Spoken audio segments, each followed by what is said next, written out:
और कितनी देर इन जलती चिताओं के समक्ष खड़ी रहेंगी महारानी? मेरे जीवन में अब इन चिताओं के अतिरिक्त रह ही क्या गया है केशव। कदाचित मैं स्वयं भी एक चिता ही हूँ। धुएं की इस काली धुंध में इन योद्धाओं को तो मुक्ति मिल जाएगी, परंतु आप भी इस क्रोध और रोष से स्वयं को मुक्त कर तुम दीजिए। ये क्यों नहीं कर देते मेरा और मेरे इस क्रोध का अंतिम संस्कार वासुदेव कृष्ण? तुम तो भगवान हो, कुछ भी कर सकते हो। एक संकेत से सूर्य ढक देते हो। तुम वर्तमान भूत भविष्य सब देख सकते हो देवकी नंदन वासुदेव कृष्ण। फिर तुमने क्यों नहीं रोका इस भयानक युद्ध को? मैंने हर संभव प्रयास किया था महारानी, सबको इस युद्ध के भीषण परिणामों से बार बार अवगत कराया था। आप स्वयं भी इसे नहीं रोक पाई महारानी। आप जानती थी कि आपका पुत्र ही दोषी है, इसीलिए तो आपने भी उसे विजय भव का आशीर्वाद नहीं दिया।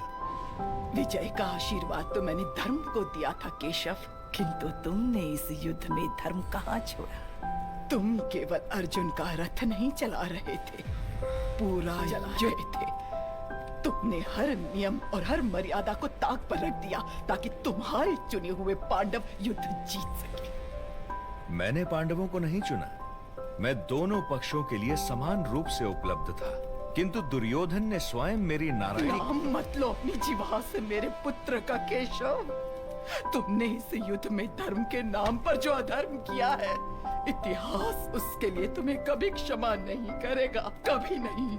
जो चाहे निर्णय करता रहे महारानी, मैंने इतिहास नहीं भविष्य निर्माण के लिए पांडवों का साथ दिया था। बहुत चिंता है ना तुम्हें भविष्य की केशव? हाँ?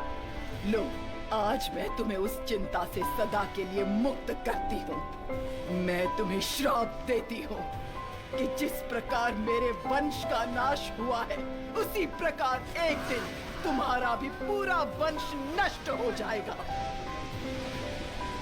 तुम्हारी द्वारका देखते ही देखते जलमग्न हो जाएगी, जिसके अवशेष भी नहीं रहेंगे, और तुम्हारी मृत्युओं पर रोने और बिलखने वाला भी कोई नहीं बचेगा।